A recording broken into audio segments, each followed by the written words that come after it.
If you were 2-7, you'd be in a bad mood too. Whoa, he has trouble with the snap, and the ball is free. And he hits the upright again. That's impossible. Get your mouth shut. Get your mouth shut. Jerk. The Bears' season's going to end on a double doink. If worms had machine guns, then birds wouldn't be scared of them.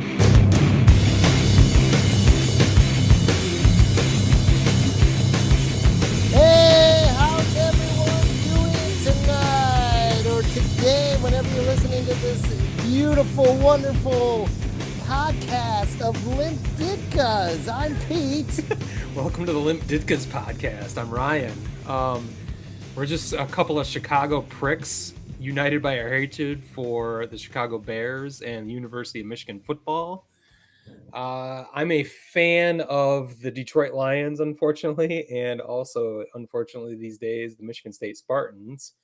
PV over there is a fan of Dallas Cowboys and Notre Dame Fighting Irish. And I think we Fighting Irish off the top here. Yeah, well, it was looking good as you had posted on our social media pages, and my prediction of a 2-score victory was gonna come to fruition, but it turned into even a more exciting ball game than that. We got the 2 college overtimes, and then I just thought, I'll be honest. Once it made it to overtime, I said, well, how does Notre Dame end up losing this game again? Okay. How do they follow up? How does it happen again that Brian Kelly has one of the best records as a Notre Dame coach right there with Lou Holtz, but is never going to bring home the national championship? And then stir the echoes, folks. The defense rises to back-to-back monstrous sacks. And next thing you know, it was a 47-40 victory. COVID-19 had been cured, and everyone stormed the field. So, but oddly enough, in those pictures, they were all wearing masks, so at least they had that going for them. That's pretty good. Yeah, it looked terrifying when you see like 50,000 people like crowding in the center of a field during the height of a pandemic. But see that they're all being responsible. But that game, I mean, it epic. It lived up to the billing. You know, it really did. I mean, I got to admit, I hate Notre Dame. That's kind of why we love doing this podcast, because we go against each other in a lot of ways, but we're united by our mutual hatred, as I said, of the Bears and University of Michigan. But that game was so much fucking fun to watch. It was probably brutal for you to watch as a diehard fan, but it was just great football. And honestly, I thought Notre Dame should have ran away with that. You predicted the 2-score victory on last week's podcast, but I thought that was kind of ludicrous. But you had the 2-score lead at the half. Yeah. They did what I said. They did what I said they had to do, which was shut down the running game. But I said not to the fault of letting them to be able to throw the ball all over the field on you, and that's exactly what happened in the second half. Yeah, I mean that's one thing I was going to talk about, but I think the only reason this game was even close, though, is your red zone turnovers. I think you gave up like a total of maybe 11 points. You left those on the board with just the Ian Book turnover where they should have scored a touchdown on it. That was brutal. Yeah, so I mean, as close as it was, that is what a number 2 versus number 3 game should look like. I think you were pretty accurate on your description of how, or your prediction on how it should have turned out. With Notre Dame could have easily been a 2-score win, but it went to overtime to entertain us all. So I appreciated that. That was a fucking fun Saturday night. Of course, it led right into SNL, Chappelle, and Foo Fighters. One of the best monologues ever. I just watched it again about 10 minutes ago. Yeah, it's epic. Classic. Epic, folks. It was a good fun Saturday night. I'm sure you had more fun than most. But I had a blast. I watched it with my son, who really gets into the young Domer. Yeah, he really gets aspirations of going to South Bend for his college career. He really gets into into the teams he supports. And man, he was jumping all around, hugging me like it was. And it was like, it got me right here, man. But it was really cool to watch it with him. So that's awesome. That's awesome. Yeah. Well, I think that leads us right into our week 2 of our top 6 LDP rankings.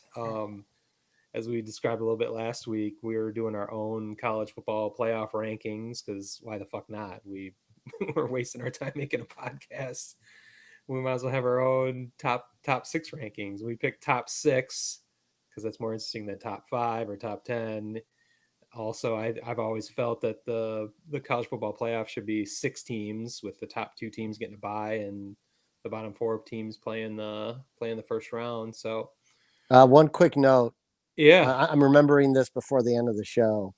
So the last time the Notre Dame beat a number 1 in South Bend, they played Boston College the next week, which I was at that game, and Boston College kicked a game-winning field goal in the closing seconds. You mentioned this.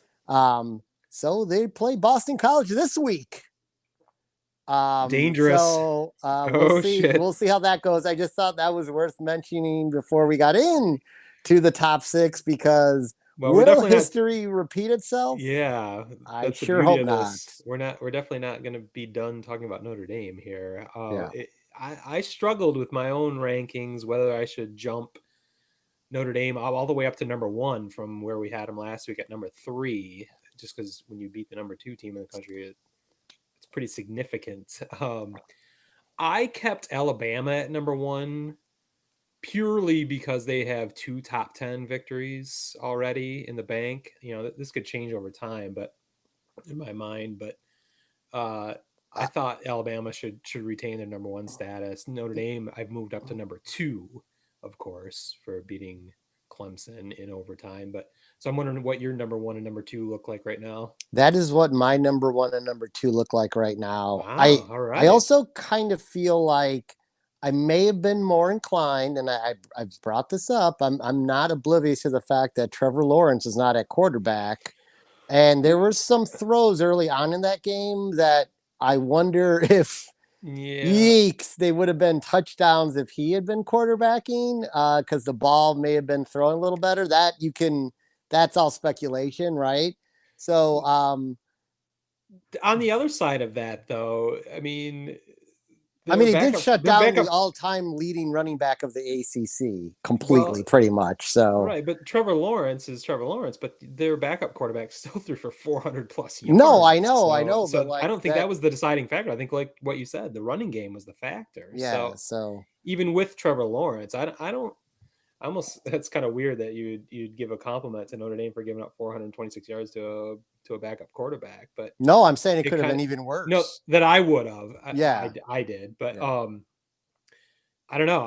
That's why I feel like I don't know if Trevor Lawrence would have made much of a difference, just the way you shut down the. Yeah, I guess what you're saying. Yeah, it wasn't like the passing game was struggling. Right. So we're in agreement there on 1 and 2. Wow, that's shocking. So who do you got at number 3? I would move Clemson into the number 3 spot. That's what I did. I was thinking about moving them down a little bit further, but losing on the road to the number 2 team without your starting quarterback, which I'm arguing back and forth on that, but that's what. Yeah, make up your mind, Smitty. That's the beauty of college football. You can make any argument for anything, and it all works out in the end. Yeah. So yeah, we've got the same top 3 then. Wow, I think we've done this 2 weeks in a row. Yeah. That it was the top 3 were fine. The discussion kind of occurred as we moseyed on out of the top 3. Yeah, and this is where. Again, like after you get out of the top 3, I'm not like really like gonna die on a hill for any of these teams or any of these rankings, and this is where we can have our negotiations where we kind of play act what the playoff committee would do how they all have their own opinions and they come up with consensus finally. I've got Texas A&M at number 4. Jesus, we are just dialed in this week. That's crazy. We need to argue more. Geez, yeah. The success of our baseball podcast is based on us just arguing the whole time. So yeah, that one should be entertaining this week though. Find that at majorleagueaholes.com. Yeah. Yeah, I just, again, they have some quality wins. They have a decent schedule. Their one loss is their they loss lost to Bama. Yeah, so their only loss is to Bama. They've already beaten Florida, who's still a top 10 team. So, and they beat South Carolina this week, which is what it is. But yeah.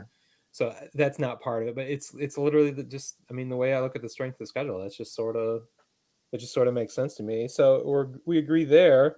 I'm wondering if we might cross this top 6 list off and agreeing on everything. But I'm keeping Cincinnati at number 5 for last week's ranking. Is that what you're doing? Yeah, Kelly's ex school, man. The reason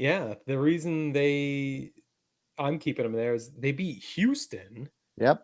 Which was kind of a thing I was giving BYU, who I have ranked at number 6, a compliment for before. That was like their strongest victory. We are in sync this week. Wow, this is weird. I don't like this. We're gonna have to figure out ways to create some mayhem here.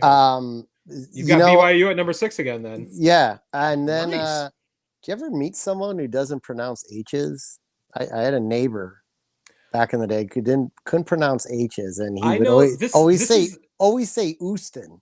This is I've heard this. I don't know if you listen to the Dan Le Batard show, which is sometimes, pretty weirdly hilarious. off the air right now. It is. ESPN laid off one of their like ancillary employees, and they are freaking out, and I think they're protesting and trying to start their own company. But there's always a protest, that's for sure. Stu Gatz is the main sidekick of that show, or you could say the star of that show. But he's from, I believe, Long Island, and that's kind of a typical thing. Houston. Yeah, it just drives me nuts. Yeah. Neighbor Houston.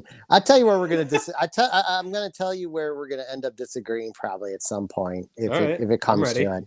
Well, and we kind of got into this just lightly last week, but I am not sure, as the Big Ten continues to crumble, and them being in a bubble, if I could ever see them having a top 6 team, and it would definitely be OSU. Yeah. And I was reading some interesting things about OSU, but like how much of it is attributed to the fact that the Big Ten is so weak, and they're going to end up only playing with the way Michigan's out of the top 25. Their only possible ranked team this entire year right now is going to be against Indiana. Yeah. Well, we'll be talking about Indiana soon enough. So it's crazy. That is your argument right there. Is why I didn't even bother thinking about putting Ohio State in the top 6, even though I brought them up last week inside the top 6, and you kind of talked me out of it. But I agree. Like they're just not going to play anybody for maybe quite some time, maybe the whole season. That's going to be of interest. I think the way they jump in though is they remain undefeated. Yeah, and teams knock each other out. If somehow Notre Dame loses, or Clemson loses another game, or Alabama gets a loss. Well, yeah, and even if Notre Dame wins out, I mean they're destined to play Clemson again in the ACC title game. That's fascinating. Where's the ACC final played? I'm not positive because this is the first year that they're actually. Yeah, we're not ACC people. They were playing ACC schedule, but not officially part of the conference until this year. Okay. And they would not be a subject of a future episode that I'm going to bring up. The history of conferences. It's crazy that they're in the ACC and not the Big Ten, but that's a whole nother freaking story. But anyhow, that's a 30-year story for me. Yeah, so right. We'll Exactly. be talking about that at some point, but anyway, so that'll, what does that do? So let's just say if Clemson wins out, Notre Dame wins out, but then Clemson beats Notre Dame, do they both remain in the top 4? Or do you get that? Does Notre Dame get screwed because their loss happened at the end of the year? Like, I mean, it's crazy every year, but this year is so much crazier just because of the completely different schedules, no non-conference games. The Big Ten playing so many fewer games. So this has a long ways to go. This is again why college football is the fucking best. Yeah. This is Style a points college, matter, baby. This is a college podcast and a pro podcast, but I mean, I love college football so much. It's going to be crazier than ever. I love it. Yeah, and so since we're gonna you're gonna talk about state for a minute, right? Before we segue into NFL. Before we segue into NFL. Well, we've got a couple things to talk about here in the college still, but I am obligated by the format we have decided this podcast would be to speak about Michigan State. It was fucking crazy talking about them last week, coming off terrible loss. Lead story last week. Yeah, they were beating the hated University of Michigan. Oh, it was wonderful. It couldn't worked out better for a fledgling podcast like us that hates. If ever Michigan I'm rooting for Michigan State, it's when they're playing Michigan. I mean, yeah. And then somehow immediately the clock struck midnight and the carriage turned into a pumpkin, whatever the Cinderella. Oh my God! Yeah. Essentially, I mean, Michigan State lost to Iowa 49-7, I believe was the final. They never had a chance. I turned that game off in the first quarter. It was gorgeous this weekend. Gorgeous in November, so I made sure I got outside plenty, but it was much better being outside than watching Michigan State. It comes down to turnovers again. It's Rocky Lombardi turns the ball over, or when he doesn't, they beat Michigan. It's crazy. Like they'll get their ass kicked by Iowa. You could say they got their ass kicked by Rutgers, the Scarlet Knights, but they gave up 7 turnovers in that. If you just cut out the turnovers, they have a shot. So it's a brand new regime, like we've talked about, the Mel Tucker, the bad motherfucker. They're just going to be schizophrenic. They're a young team. We're not going to know. And this is as schizophrenic as you could possibly be, but really you can just point to turnovers. And if they could curtail those, they could be in games, but I'm not expecting much, but that was probably more time than we need to spend on Michigan State. Speaking of the Scarlet Knights, Smitty, are you aware of this? I didn't know. We sometimes talk about shit you couldn't make up, and this probably falls under that. For the first time, that's our main segment in our baseball podcast, Major League A-holes. So yeah, why not bring it over here? So for the first time in 6 years, the Scarlet Knights are a favorite in a conference game, and it's against Illinois this weekend. Wow. They are 7-point favorites. Yikes. That's not saying much about your Illinois fighting Illini. As John Madden once said, called Lovey Smith Lovey Bear, it might be time for Lovey Bear to pack his bags and move out when you're not a favorite against the Scarlet Knights. Jesus. That's where you're going in the wrong direction. Sure, but yikes. They also, I don't know if you do you know anything about the game this past weekend? They were 4th and goal, got sacked and committed a penalty and had to punt on 4th and goal. Because Who are we talking about here? Illinois had to punt on 4th and goal because it ended up being 4th and 46. Oh my God. They got moved all the way back to basically the other side of the field on a 4th and goal. Wow. That's some bad football, folks. Well, I mean, back to a little bit of bad football, or a lot of bad football. I mean, the one takeaway I had from Michigan State losing so bad is it made Michigan look that much worse for losing. Yes. State. And when you couldn't get any lower in Michigan. Yeah, I mean, now Michigan loses for the first time to Indiana since 1987. I mean, do you remember what you were doing in 1987? I mean, that is so fucking long ago. The main thing that pops into my head is I was listening to one of the greatest rock albums that's ever been recorded being released. Guns N' Roses' Appetite for Destruction came out in 1987. Yeah, that's for sure. Yeah. U2 Joshua Tree came out. Joshua Tree. I saw that tour. Nice. So that's how long it's been since Indiana actually beat Michigan at home or on the road. Either way, like they have not beaten Michigan since that. So They didn't do it, in the debacle of the Rich Rod era. They didn't do it in the Brady Hoke era, but they did it in the Jim Harbaugh era, which just makes me fucking laugh so much. The Messiah, the guy we've railed against forever. That's why we have a graphic going up in the background every so often, because we are now on Harbaugh Watch officially. Yeah, I mean, there are calls across Detroit and across Michigan for him to be not, let alone not renewed, but to be let go after this season. Yeah, I mean, I guess since it's such a short season, it doesn't really do any good to oust them now. No, I don't see that happening now. But how could you bring him back? You certainly can't renew his contract unless something happens miraculous. But just the hype that he had, the joy that the Michigan fan base had going in, it couldn't be working out worse. I mean, the embarrassment that they've become. I believe the stat was that Michigan is averaging 1 yard per carry now in their rushing game, whether it was this game or for the whole season. It's just like, what are we watching? What has Michigan become? It's just it's hilarious. Yeah, I mean, and you're talking about a running team. Yeah, I mean, that's Michigan football. I mean, that's what you've heard your entire life. So it's just hilarious to us. So yeah, I definitely had to bring that one up. I couldn't even when I didn't see it like in real time, because I was only lightly focusing on college football. I was mentally preparing for this Clemson Notre Dame matchup, and I glanced at my phone and I became giddy. I was like, wait a minute, I'm not looking at this score correctly. That shit they did real. Not just lose in back-to-back weeks. Yeah, it's a shit show there, which is just glorious to watch. So it'll be fun as they struggle. I mean, a lot of people predicting like a 3-6 season if they get that many games in.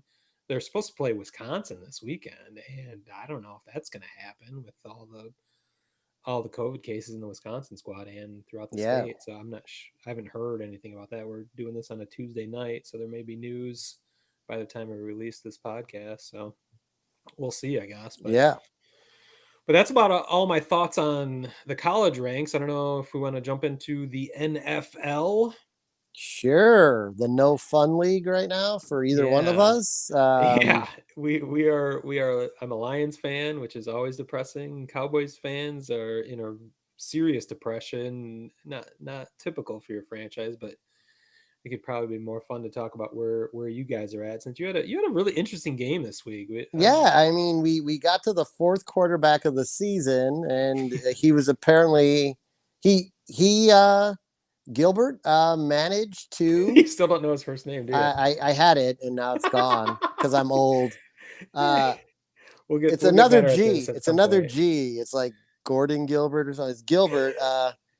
I know Gilbert though. Gilbert Grape. Okay. Gilbert. I was calling him Gilbert Grape. Did a pretty decent job, but it kind of just felt. The Notre Dame game ended in joy, even though there were moments where you're like, it was kind of like a slow death, but then it just started going back and forth. So then you felt better about it. The Cowboys game just felt like a slow death because they kept trading field goals for touchdowns on red zone opportunities. And rarely in any NFL game does that end up being a winning formula. And it caught up to them in the end. But what really fucking annoyed me about this game, because I thought overall the defense again, Pittsburgh was running on all cylinders coming to that game. The defense 7-0. And the defense has led up the last two games. Granted, the week prior was an NFC least opponent, but they've dropped. Their points allowed were 34 points. They haven't let up more than 24 points the last 2 weeks. That's a 10-point drop off. That's 24 points in the NFL makes your team. It puts your team in the game as long as you have an okay offense. Yeah. Which the Cowboys do even without Dak Prescott. But the problem is they keep getting these fucking horseshit calls. And what we always talk about, in no matter what the sport is, okay, if you're going to call one team for something, as long as you call the other team for it, or if you're going to call a ball or a strike on this for this pitcher, you call the same strike zone. No one really complains, right? You can complain, but as long as it's going the same way both sides. But the game, the thing that the Cowboys were about to get off the field, and then they're like, oh, there's a flag on the field, and they get whistled for illegal use of hands to the face. That gives Pittsburgh a first down and eventually leads to them scoring. The last play of the game where Pittsburgh sacked Gilbert, it was a blatant illegal use of hands to the face. The Pittsburgh defender put his hand up underneath the chin and drove our offensive lineman back. You can't do that. Mike McCarthy was out of his mind screaming on the field, and there was no call. No. And like it's just not their season. What else happened in the game? It's at the end of the half, Pittsburgh sets up for a 54-yard field goal. He kicks the field goal and misses it. There's a flag on the field. False start. So dead play. They push him back 5 yards and he nails the fucking field goal. Ugh. He went from a 54-yard field goal that he missed to a 59-yard field goal that he made. Like, it's just not their year, okay? And I went into that game with very low expectations, and then I got very excited about that game, and then like I was just crushed again. So I'm continuing my low expectations. I'm not going to get too caught up with what's happening in the game because I feel like every game's going to end up with like a slow death for them. Red Rifle's coming back. They said he's going to be the starter. I know both of his names, Andy Dalton.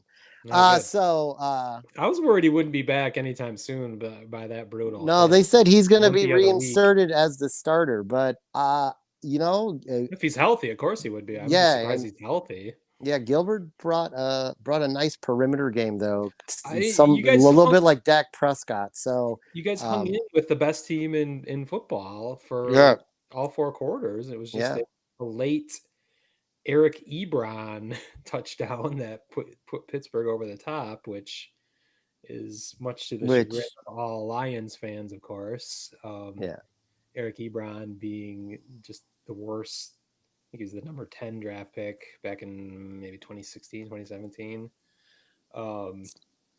Just everyone that the Lions have ever traded away, it feels like that have gone on to stardom with other teams. So I don't know. I just jumped into Lions stuff. Were you done with the there's not much more to say. I mean, I called it a lost season the minute Dak went down, outside of the fact that they maybe still had a chance of winning the NFC East. But because the division was so bad, but it's kind of spiraled now. But now it's just kind of spiraled out of control. But the sad thing is you can see the defense is playing better. They're getting to the quarterback.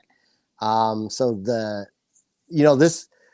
we had the preseason for them to run through all the drills, you're only the 3rd game into the regular season, right? So you're kind of like seeing that whole thing of like switching over to a new defense and how the preseason would have been helpful in that case. I also think the preseason is a waste of time in a lot of cases, but for the defense, it would have been helpful this year. So anyhow, that's it. I'm done now. I'm officially done about the Cowboys. We can talk about the gunslinger, Matt Stafford, throwing INTs all over the place. Unfortunately, we're going to transition back into Lions talk. Not much to say. Chase Daniels era is the beginning. Yeah, great. It's Danielle. I didn't have expectations going into this game. They lived up to those low expectations and lost 34-20 to Minnesota. Literally the most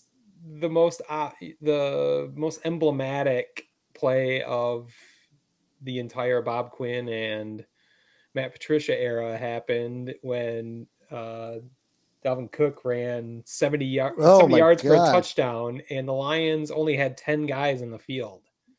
It's just like they are just completely incompetent, and everyone knows it, and they're showing it every fucking week. So, the problem people like Matt Patricia and Bob Quinn is they believe they're the smartest guys in the room. Any room they walk into, they're the smartest guys in the room. And I have actually met some people who are the smartest guys in the room, and that works out well for them. It doesn't work out well for people that think they're the smartest guys in the room that aren't the smartest guys in the room. It's the worst thing. If you don't think you're the smartest guy in the room and you know it, you don't act like it, you've got a chance. But when you think you are and you're not, you have zero chance. And that's exactly where the Lions are at. And that to me is what explains their predicament. And I can't believe it keeps happening with no matter who the Lions hire in the GM realm or in the head coaching realm, but it's always going to be a fucking debacle for whatever reason. So yeah. Beyond that, Matt Stafford got concussed at some point in the game, and we saw Chase Daniel come in, whatever. It just doesn't matter. None of it matters. So that's probably enough Lions talk for this week. I think I spent 2 minutes on it. Maybe that was 2 minutes too many. The great news, though, something we could much like in college football, something we could both enjoy was the Bears refused to bear down. They lose again as the downward spiral continues. And speaking of that, Nine Inch Nails is getting into the Rock and Roll Hall of Fame tonight. But anyway, the downward. Well, it's on. I think it's on HBO tonight. I don't know if it's actually live, but. The downward spiral continues, and I do not see it letting up this week with the way Devin Cook's running. Yeah. And Minnesota and the Bears are like opposite directions, right? Minnesota is finally playing like we expected Minnesota to play this year, being a contender in the NFC North, and the Bears they're just inept on every level. Yeah, I mean they're just typical Bears. I mean they've got you talked about the defense, how the numbers might be a little skewed, but I think they're a solid defense. But their offense is just always inept, and no matter what they do, they can't find an offensive coach to take it over the top, and they can't find a quarterback. And you can have the best defense in the world, but if you can't get them off the field for extended periods of time, they're just you got to score more than 17 points a game. They're exhausted by the fourth quarter. Even if the Bears, if the Bears defense is holding a team down, what eventually happens is it turns into a much wider margin because they are completely gassed by the fourth quarter. It's just. It's just simple math. It's simple football. Like if you know your defense is bad, then you want to control the ball. If you know your defense is good, you still want to control the ball just so they're like that much better when they need to come up with the big play in the fourth quarter. The Bears just can't do it. It's gotten so bad that there's hints that Matt Nagy is not going to be calling any of the plays this week. Yeah, he's been kind of coy about what he's saying, with whether he'd give up play calling, or I don't know why it needs to be a mystery. I guess it's an ego thing. I guess as he's been deemed an offensive genius and has been proven to be anything but, he kind of doesn't want to admit defeat and say somebody else has to call the plays for him, because it's just proving obvious that you even hear little rumors about the players being disheartened by the kind of play calls they're getting. It doesn't put, like we talked about over and over again on this podcast and certainly on the baseball podcast, a coach's job or a manager's job is to put players in the good position to succeed, not to fail. And that is not what Matt Nagy does. So I mean, I don't care. It's a fucking blast to watch, and it's hilarious to listen to Chicago Sports Talk Radio, how everyone is clamoring for the exodus of Matt Nagy as a play caller and maybe as the coach. So it's fun to watch the Chicago Bears self-destruct. I can't say I don't enjoy it. If Detroit, if what's his fuck catches that touchdown, which he should have, he dropped in the end zone. Swift, yeah. I mean, they're what? They'd be under 500 now, right? Yeah, yeah. That's what we based everything on. So much of it was, the Bears' hot start was just smoke and mirrors, and they got every little break they could possibly get off to a 5-1 start, and it wasn't real. as false as a 5-1 start could possibly be. We're seeing exactly what they are, which is the only joy I get out of NFL football right now. Speaking of not getting much joy, I guess, I think we can end up the show with our weekly Limpy Award for the worst injury of the week, which was just another brutal broken ankle. Dangling there again. Oh, the dangle with Kyle Allen from the Washington football team. Just another one against the Giants. Very, like you pointed out to me on Sunday, very eerily reminiscent of the Dak Prescott injury, where the defender, broke the player's ankle. I mean, I almost think this one was more blatantly a dirty play by Jabril Peppers. Yeah, I don't think the Prescott was a tackle and it became awkward. This was, well, I'm not going to be able to get there, so I'm just going to leg whip your ass. Yeah, and it was. He would not have broken his leg if Peppers hadn't done the leg whip. I mean, that's what it comes down to. So it was just seeing another flopping foot spinning the wrong direction is just, we're seeing it way too much. But it's what also is weird is how many catastrophic quarterback leg injuries have happened over the years for the football team, formerly the Redskins. I mean, you think about way back when with Joe Theismann. Oh, that Monday Night Football. I will never pronounce his name the way he proclaims it's called, because his name is Theismann. Yeah, but it doesn't rhyme with Heisman. Kids.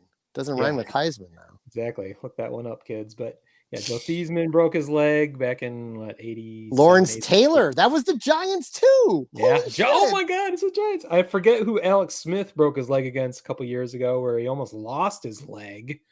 But that was even more gruesome than anything else. But yeah, another bad one for Kyle Allen. So not that we're I kind of feel, I mean, our podcast is being the Limp Ditkas. It seemed to make sense to make an award every week for Limpies for the worst injury of the week. I feel kind of gross doing it, but at least it gives us some content. But we might have to readjust this at some point when our stomachs get turned too much, maybe. But well, I mean, he definitely was limping off the field, so or carried off the field. So yeah, exactly. Well, I think that's about all I have for episode 4, unless you have anything else for this week. No, I got nada. All right. Well, you can catch the Limp Ditkas podcast anywhere you like to listen to podcasts. We are all over the place. You can find us also on our YouTube channel. You can just tune into limpditkas.com. It'll bounce you right to our YouTube channel. You can also catch us as part of the Wordhole Network. You can catch Pete and I doing our baseball podcast, which we're going to continue throughout the off season. Major League A-Holes. You can find that at majorleagueaholes.com, and you can find that also on Facebook, Twitter, Instagram, all those places. So check us out, rate, subscribe, review. Do it. It'll be fun. And I think that's it for this week. So I'm going to call this Dagger Time. We out. All right, Peace. We out. Go Irish.